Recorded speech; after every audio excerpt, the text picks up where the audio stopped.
Okay, so again, welcome. I hope everyone's ready para sa ating online seminar again.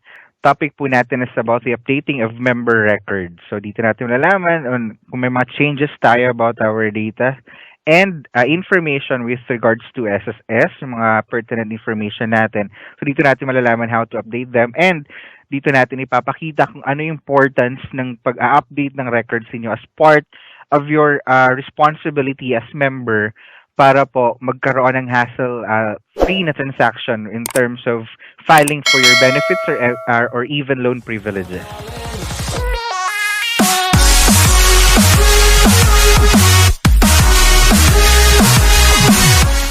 Then, again, welcome to our SSS Online Seminar.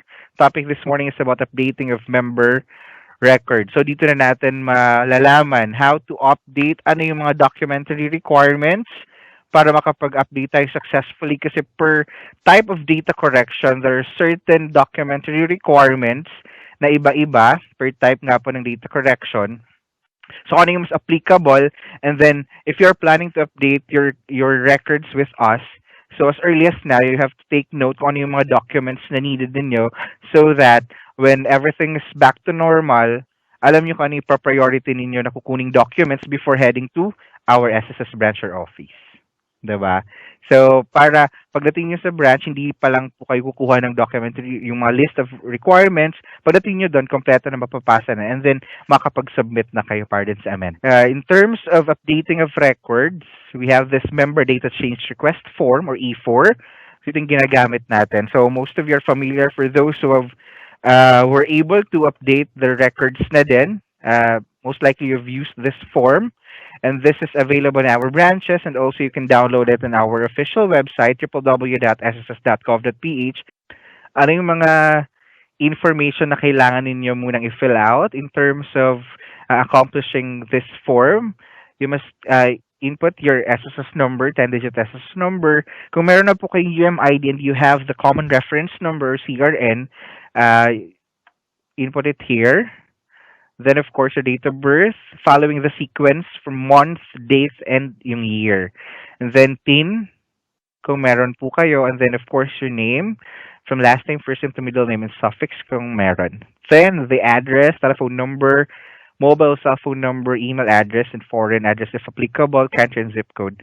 Ngayon po, we always wanna remind everyone na kung ano yung latest. If, for example, if you want to change status from single to married, ang ilagay na po ninyo dito sa personal data is yung married name na. Okay? Kung ano na yung ginagamit nyo ngayon. Yun yung ilagay ninyong record dito. And then we'll just have to specify in the later part of the form kung ano yung changes na nangyari. But, kung ano po yung, for example, married na nga kayo, kung ano na po yung married name ninyo, indicated as your last name na. Then always encode or input your mobile cell phone number po para ma-update din sa system natin. And then para kung may mga updates na pinapalabas ka, may mga text blast, you will be also updated para sa record. Okay? So for ito, mas malaki, bigger picture dito sa ating form, we can also change or pwede tayong gumamit ng form na to para sa change ng membership type. Also with the correction of name, kung meron mga letters na nagkamali, correction of date of birth, correction of sex, change, ito yung sa correction of sex, yung ano po yun, yung mali lang talaga sa birth certificate. Then change of civil status from single to married nga, you will be asking, paano kung from married to single? Pwede ko bang i-delete na lang din or palitan na agad-agad? Kasi nga during this quarantine, yung mga nag-ghost dyan, diba? Hindi na nabalikan, wag naman sana. Diba? So parang they feel na kailangan nila magpalit. Though they are legally married, can we change our civil status right away kung hindi na kami magkasama sa isang bahay? Yung mga ganun question. We'll be answering that later on. Then, you can also update your contact information, update your bank information if you have. Then, member record status. Ito yung hindi pa nakapag-submit ng birth certificate. Then, mag-update kayo ng dependents or beneficiaries ninyo. You can also add or remove beneficiaries through this E4 form. So dito sa change of membership type, you will notice na meron dito tayong from and to and another to. Now, as mentioned ng mga previous topics natin, kung kayo po ay from employed, from voluntary OFW, and non-working spouse or prior registrant, meron pa lang kayong SS number, and you will change your membership type to self-employed or non-working spouse, saka lang kayo gagamit ng E4. Kung kayo po ay from employed and to voluntary, no need to secure this form. You just have to pay diretso using voluntary para po mag-update yung membership status ninyo. Membership status is voluntary member. Now again, you will only use this E4 if you want to change your membership status to self-employed or non-working spouse. And for self-employed, dapat ma-fill out ninyo yung type of business or profession ninyo if you are a professional practitioner. Then, kung kailan nag-start, and then yung monthly earnings ninyo as basis of your monthly contribution. Kasi doon natin titinan kung magkano yung magiging contributions nila or ninyo as self-employed based dun sa monthly earnings ninyo. Then, you have to attach a copy of business permit, professional license, proof of self-employment. Then, for non-working spouse, ito na-discuss na din siguro yung membership the previous week. So, if you want to change your membership to non-working spouse, kasi the requirement dito, dapat legally married to a working spouse or self-employed na spouse. So, ang mangyayari po, you just have to declare yung SS number ng working spouse kung magkaning monthly income niya, yung working spouse ninyo. And then, you have to attach a copy of marriage certificate or marriage contract or a copy of working spouse's member data change request form, yung E4, na nakalagay na din na kayo yung spouse, na dapat received din ni SSS. Merong stamp received ni SSS yung E4. Okay, so ito po. Again, you will only use this form para kung mag-update kayo ng membership status from employed, kung magsa-self-employed kayo or non-working spouse. Kung mag-voluntary, no need na po.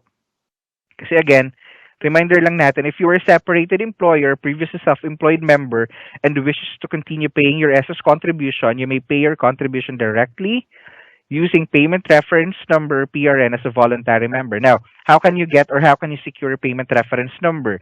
If you have already an online account, you can have your PRN done there. You can access your online account or even your mobile app kung meron na po kayo, kung registered kayo doon, and then naka-access na kayo ng mobile app. You just have to log in or sign in dun sa account ninyo and then generate your payment reference number. Okay, so yun lang po. Diretso magbayad lang as voluntary member. Once posted in our system, mag-update na po agad yung membership status ninyo as voluntary member. And kung magkatrabaho ulit kayo and you've been employed again, you will be employed again, i-report lang kayo ng employer ninyo, then agad-agad mag-update po yan. I-report lang kayo ng employer through R1A, mag-update na din po yan sa record natin na employed kayo. So, no other supporting document on your part. If you wanna transfer or you wanna change your membership type from previously employed to previously self-employed to voluntary member. Then, for certification dito, the following required documents should be original or certified true copy issued by the city or municipal civil registrar or Philippine Statistical Authority or NSO. Dapat birth certificate. Pag ang nire-require po sa form natin is birth certificate, marriage contract, or certificate or death cert, dapat po original yon or certified true copy from LCR, Local Civil Registry, or PSA or NSO. Okay, so dapat. Basta po, again, take note, kung meron po tayong mga changes na gagawin sa E4, may mga record tayong dapat i-update, and then it would require birth certificate, marriage, or death certificate, dapat po original or certified true copy. And then, siguro i-remind na lang natin to have it photocopied na din para may present yung original and then submit yung photocopy. Then all ID cards and or documents with English translation issued by the foreign governments are acceptable. So, kung yung mga documents ninyo is from abroad, okay lang naman po basta merong English translation. Hindi yung original or certified true copy. And then, siguro i-remind na lang natin to have it photocopied na din para may present yung original and then submit yung photocopy. Then all ID cards and or documents with English translation issued by the foreign governments are acceptable. So, kung yung mga documents ninyo is from abroad, okay lang naman po basta merong English translation. Hindi yung hindi natin mababasa or maintindihan. Dapat merong English translations po. Okay, so pwede naman kahit yung mga documents ninyo from foreign. So, kung correction of name and or date of birth,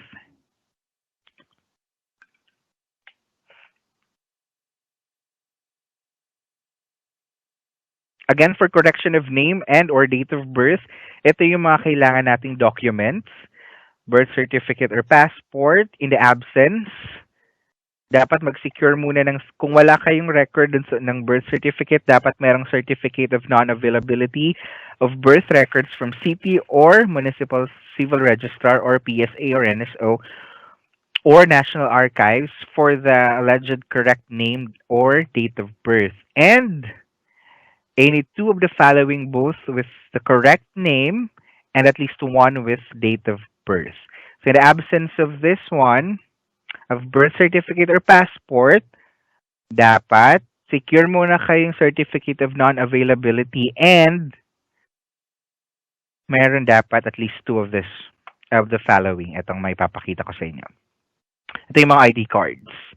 So you have driver's license, firearm license card issued by PNP, GSIS ID card, kung member din kayo kung public servant din, health or medical card, basta nandito po, naka-indicate dito yung correct name ninyo, at least one merong birthday. So madami po. Yung pag-ibig transaction card, you have ID card issued by LGUs, then OWA card, PhilHealth, pwede ding postal, PRC card, license nyo, senior citizen card, PIN, voter's ID, pwede din po. Alien certificate of registration, kung foreign national, magpapakorrect. Baptismal certificate, then birth certificate, baptismal certificate, or its equivalent dun sa children. Then, licensure qualification document from Maritime Industry Authority. Meron din pong Certificate of Muslim Filipino Tribal Affiliation issued by National Commission on Muslim Filipinos. And court order granting petition for change of name or date of birth. Kung public servant again, GSIS member record, certificate of membership from GSIS.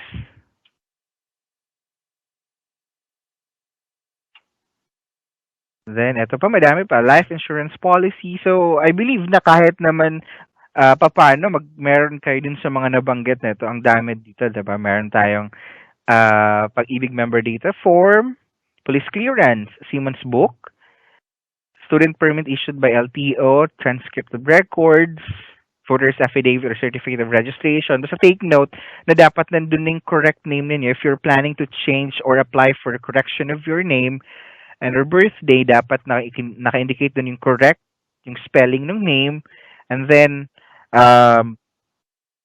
yung naka-indicate din po dun yung tamang birth date ninyo.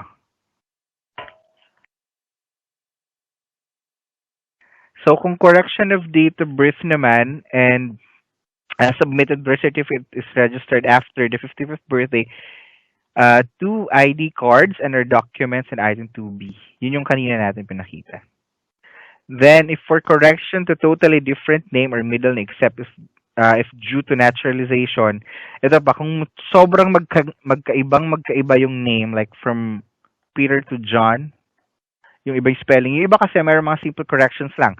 From I to E, di ba? From Maria na MA dot to Maria na buo, pwede ma-classify namin as simple corrections. Pero kung totally different name or middle name, dapat meron na pong joint affidavit of 2 persons who have personal knowledge of the facts and circumstances on the use of a different name or middle name, stating therein that the 2 names refer to one and the same person and the reason why the name is used. So, kailangan mag-execute ng affidavit, may joint affidavit, and this, of course, duly notarized. Pag totally different yung name or middle name ninyo. Except nga for kung naturalization. Kasi di ba yung iba parang American tas ginawang Filipino yung name, yun yung mga nasa naturalization. Pero kung totally different, well, kailangan nyo pa ng joint affidavit of two disinterested person. Then for correction of name due to naturalization from Filipino citizenship to foreign citizenship or vice versa, any of the following. Meron tayong certificate of naturalization issued by the Philippine Department of Foreign Affairs, identification certificate issued by the Philippine Bureau of Immigration, and any foreign government issued IDs cards or documents showing the new name. Pero dapat again merong English translations para yung nababasa naman.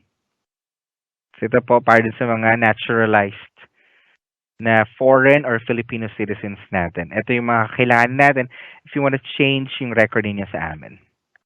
Or correct, especially din sa name.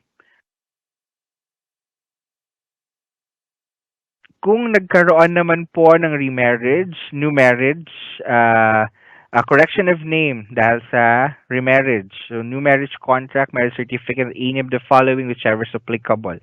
So, eto na nga, paano kung nagkaroon ng remarriage, pangalawang beses na siyang kinasal, pwede namang mag-update yon, pero ito nga yung kailangan natin, yung mga documents na i-submit.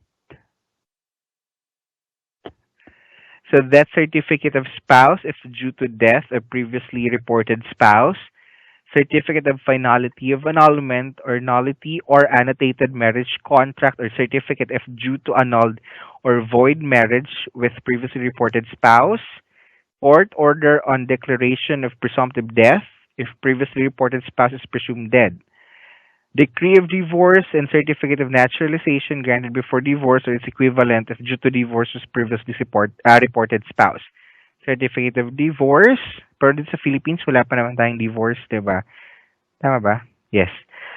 So, dito pala makikita natin na based sa mga requirements stated, na kung kayo po ay nagkahiwalay lang po ng bahay, and you wish to update your name, or sabihin natin nagpakasal ulit kayo, di ba sa atin naman, ang ino-honor lang ng law natin is yung first marriage kung hindi naman talaga yon na annul, 'di ba?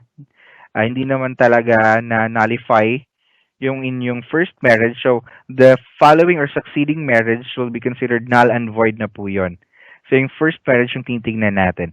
So, for example, nagkaroon kayo ng remarriage and then yung previous spouse ninyo is buhay pa naman, hindi naman siya presumed dead, and wala naman kayong divorce, hindi pa din naman siya patay, and wala naman kayong finality of annulment, unfortunately, cannot resort back to your given name na makapag-update dun sa maiden name sa given name ninyo kasi nga ang pwede lang makapag-update is those with sa pangit man pakinggan pero yung deaths, meron ng deaths reported na death ng spouse or nagkaroon na kayo ng finality of annulment. So, without this one, yung court order or finality of annulment, you cannot resort back to your given name para sa updating ng record.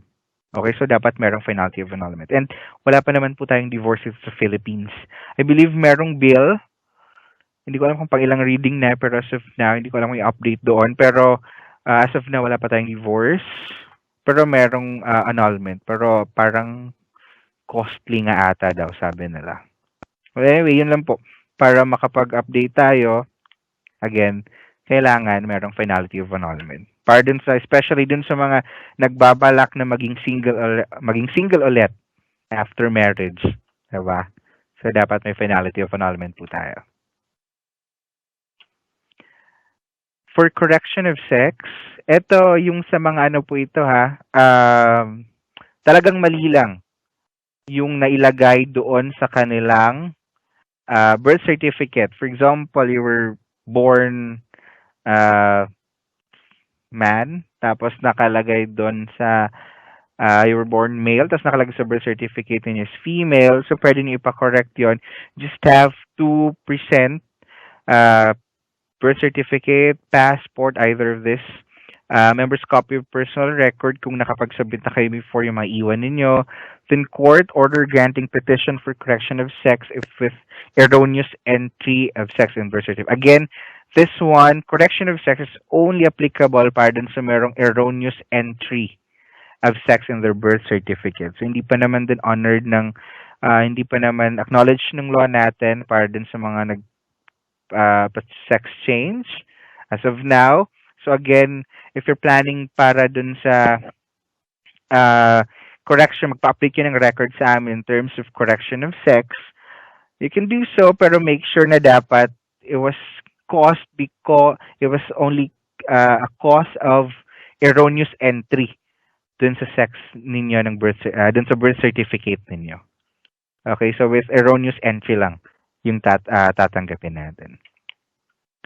Then ito din, again, for civil status, from single to married, dapat po make sure na updated po lahat, especially sa mga ganitong pagkakataon. Dapat updated, especially mga single to married, marriage contract or marriage certificate. Kailangan na kailangan po yan. Tanong ko na lang din dun sa mga nakikinig natin, especially dun sa mga newlywed or bagong kasal or lately lang na ikinasal, kung updated na po ba yung mga records niyo sa amin, make sure na updated na, 'di ba? Baka kasi ang mangyari, yung mga female members natin, they're the ones na updated ng record, pa yung spouse ninyo, yung mga asawa ninyong lalaki, hindi pa rin po updated sa record namin. Pagdating ng death benefit, nako, magkakaproblema pa po yan. So make sure na dapat. So kung nakikinig yung asawa nyo ngayon, i-loudspeaker nyo na dapat pareho po kayong updated yung record sa amin para sa change of civil status. Kasi pag sa lalaki naman kasi talagang hindi magbabago yung last name. Talagang yung civil status lang from S to M, single to married lang. So make sure na dapat updated din po yun. Then, from married to legally separated, dapat meron kayong i-present na decree of legal separation. Kung widowed naman, death certificate of spouse if due to death of previously reported spouse. Kung presumed dead na po, court order the declaration of presumptive death if previously reported spouse is presumed dead. So, ayan. So, ayun po, kung mag-up na yung system natin, para dun sa mga hindi pa nakakapag-update, to make sure na both of you, yung spouse niyo at kayo, is updated yung record. Download na kayo ng form natin once the site is up. Then, sabay ninyong fill outan. Dapat make sure din na kayo yung nakalagay dun sa spouse. Dahil ako. Sigurado naman na kayo ilalagay doon. Then, for reversion from married to single, if legally separate or legally married to previously reported spouse, ito nga yung sinasabi natin, hindi kayo basta-bastang makakapagpalit from married to single, not unless merong certificate of finality of annulment or nullity or annotated marriage contract or marriage certificate if due to annulled or void marriage dun sa dati ninyong asawa, kinasama, or asawa, kasi dapat legally married. Then, decree of divorce and certificate of naturalization, pero sa ngayon niya, wala pa naman divorces sa Philippines. And yan. If not legally married to previously reported spouse, submit kayo ng SNOMAR or Certificate of No Marriage from PSA or NSO. Kasi may mga iba dati na nakalusot na especially yung mga kukuha pa lang ng SSS number and then they've been married for a couple of years and then hindi pa rin nakapag-submit ng birth certificate and marriage contract tapos ang nilagay na nila is married name nila and then kung hindi pa din naman talaga sila legally married, ngayon nagkahiwalay na ng landas kasi hindi nga sila forever, diba? So, since ginamit niya yung last name dun sa pagkuha kahit hindi naman sila legally married, para po mabalik ninyo sa given name ninyo, yung name ninyo sa record namin, present kayo ng SNOMAR, Certificate of No Marriage from PSA or NSO. And po, affidavit executed by the member attesting to the fact that of the non-existence of marriage between him and her and the previously reported spouse. So, dapat meron din pong in-execute na affidavit para dun sa non-existent na talagang wala, hindi kayo ikinasal. Na-excite ka lang ng mga panahon na yon kaya ginamit mo ang kanyang apelido. Diba? So, parang inisip mo na siya na talaga ang forever. Kaya na-excite ka, ginamit mo agad na apelido kahit hindi pa kayo nasal. Ngayon nagkahiwalay. Anyway, pwede mo pa rin naman ibalik yung given name niyo basta i-secure nyo lang tong dalawang to. Send no more and affidavit para dun sa non-existence of marriage. Then, kung mag-update kayo ng contact information dun sa using this Form E4, wala na kayong ibang document na kailangan i-submit. Like, kung mag-update kayo ng mobile number, email address, wala na pong kailangan na documents na kailangan i-submit. Well, anyway, we have other ways din naman we'll be presenting to you aside from E4. If you're just gonna update contact information like your email address or mobile number or contact details, we have other modes or other ways para ma-update yan without going out of your homes or pumunta pa sa mga branches natin. We'll be presenting it to you later. So again, basta po pag contact information, no supporting documents required. Pag mag-update naman kayo ng bank information, passbook ang kailangan natin, must be single savings or current account only. For ATM machine validated deposit slip showing the name and bank account number of member. Any document showing the member's name and bank account number. Example, printout of online banking transaction or bank statement. So ito yung mga proof na kailangan i-submit together with the fully accomplished SSS Form E4 and Member Data Change Request Form. Then, updating of member record status. Ano nga ba itong from temporary to permanent? Kami ba sa SSS nagbibigay, yung iba kasi sinasabi nagbibigay kami ng temporary number. Well, that's not correct. Kasi nga yung number na pag nakuha natin yun, that's our lifetime SSS number and we're only allowed one SSS number during our lifetime. Ang nangyayaring temporary na sinasabi ninyo, quote-unquote, is yung status ninyo. So, nagkakaroon tayo ng temporary or sa system kasi nga natin or dun sa online account ninyo, magpa-flag doon, hindi actually temporary but it's no supporting document submitted or E1 or birth certificate, no supporting document submitted yung magpa-flag doon. So, for you, para maging permanent na yung status, matanggal na yung naka-flag na no supporting document submitted, just have to submit baptismal certificate or its equivalent. Pero, ang pinaka-main natin is yung birth certificate talaga. Birth certificate. Kung wala lang to, either baptismal, driver's license, passport, PRRD card, Seaman's book. Ito yung seafarer's identification and record book. Pero dapat yun yan, naka-indicate doon din yung name ninyo and yung birth date. So ito lang. Kasi nga, ano ba yung mga disadvantages if yung status niyo sa amin is naka-flag as no supporting document? Yung mga contributions ba, papasok pa din? Well, of course, yes. It will still be recorded in your SSS number kasi pag kumuha tayo ng number and then employ tayo, for example, pwede nang gamitin yun for reporting ng employer and then for remittance of contribution. The only thing or the only problem that you're gonna face later on is, for example, you wanna file for a benefit or even loan privileges or even loans. You will not be eligible to file for loan or file for benefit claim up until makapag-submit kayo ng birth certificate or itong other documents na require natin. Kasi dapat matanggal muna yung no supporting document for you to qualify to benefit. You may have 100 months contributions na posted na dun sa record ninyo, pero kung wala pa kayong di pa kayo nakapag-submit ng birth certificate. Kasi ito po, requirement upon getting an SSS number, especially kung kukuha kayo ng SSS number sa branch with the use of SSS Form E1 or Personal Data Record. So, kailangan po mag-submit tayo ng birth certificate. So, hindi tayo nakapag-submit, nag-secure kayo ng SSS number online, Well, the SSS number is good to go, pwede nang gamitin, but in terms of filing for benefits or even privileges ng sa loan, you will not be eligible to file up until makapag-submit kayo ng birth certificate. So, kindly take note of that.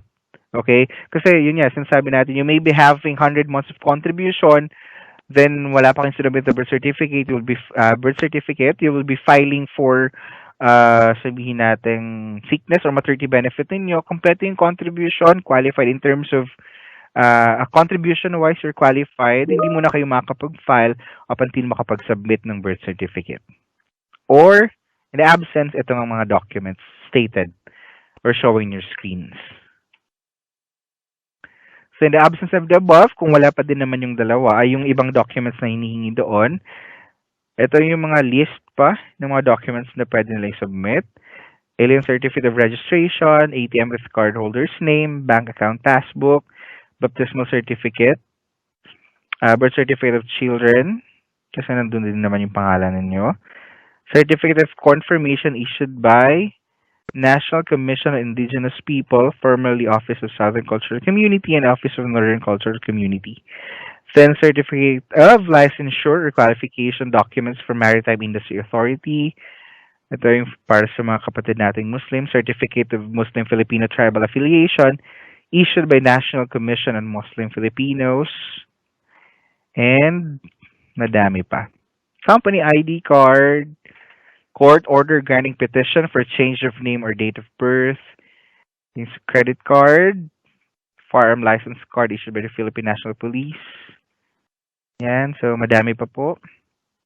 So most likely naman meron na kayo dito, at least 2 of this one, diba? And make sure nandyan yung name ninyo at saka birth date. Ayan, ang dami. Daming options. So, with this, kung meron na kayong birth certificate, huwag nyo nang problemahin itong mga list na to. Kasi yun naman po yung primary na hinihingi natin. Then, updating of dependents or beneficiaries. It's either mag-a-add kayo or mag-remove. Pwede naman. So, kung spouse, again, kung i-add, marriage contract or marriage certificate or SSS Form E for the spouse duly received by SSS, where the name of the member requesting the change is reported as the spouse. So, ito na nga. Kung yung asawa ninyo is nakapag-update na din siya ng E4, na kayo yung nilagay na spouse, basta duly received ng SSS, merong stamp received, pwedeng yung po i-attach ninyo. Then, if children, birth certificate or baptismal certificate, or its equivalent or decree of adaptation, decree of adoption. So, ayan, ito yung sa mga i-add ninyo. For deletion naman, again, hindi basta-basta makakapag-delete kahit masama na yung loob ninyo. Kung hindi naman kayo legally separated, kung nagkahiwalay lang kayo ng bahay, nasa ibang lugar na din siya, wala nang communication, hindi basta-basta tayo makakapag-delete ng spouse, not until meron tayong decree of legal separation.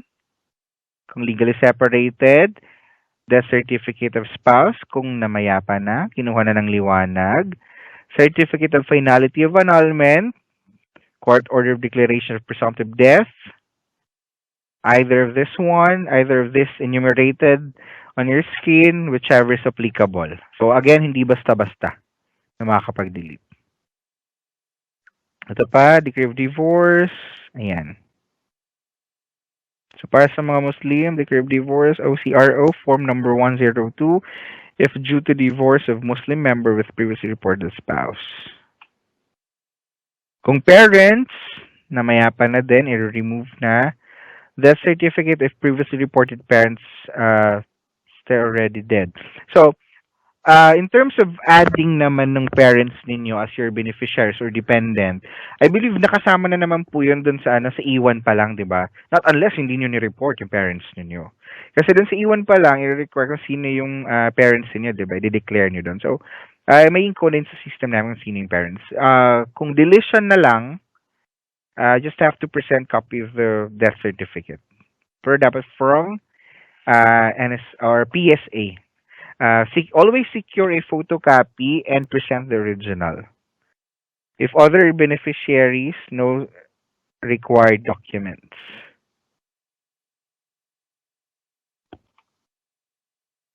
Then other instructions para po dun sa pag-fill out ng ating SSS Form E4.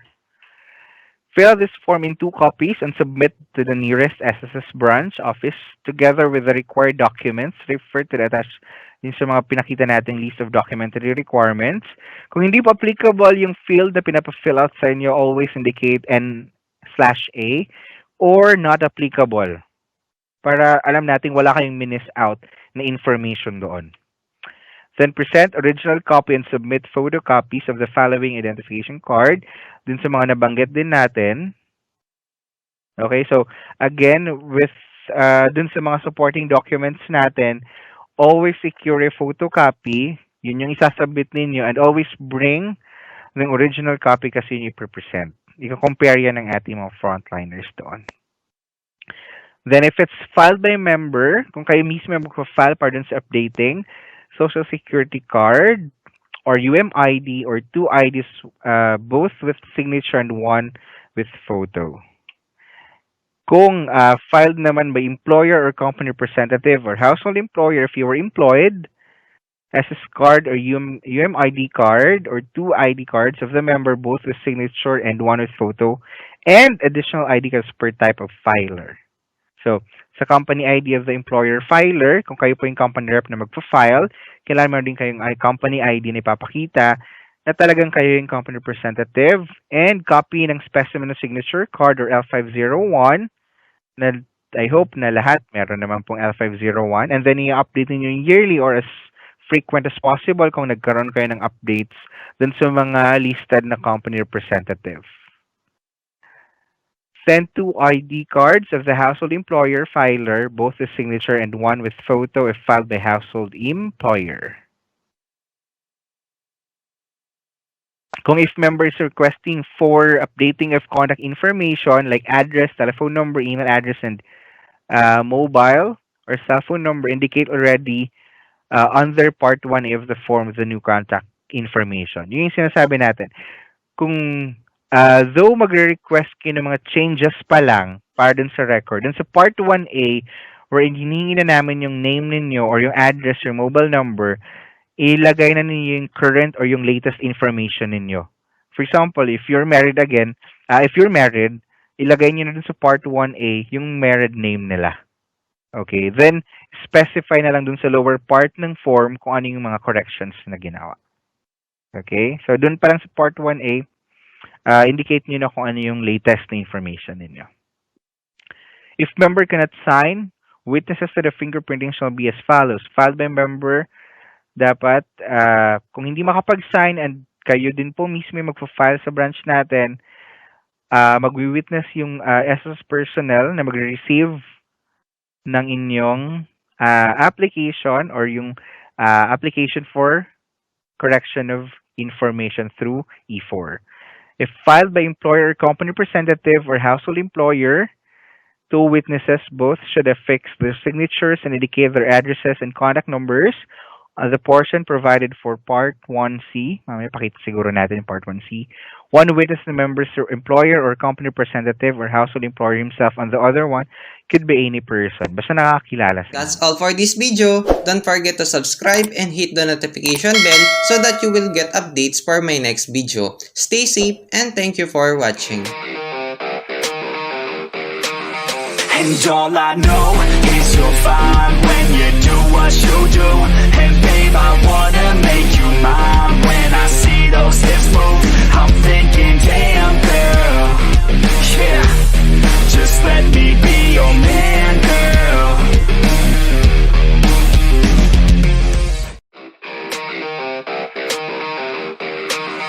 And all I know is you're fine when you do what you do.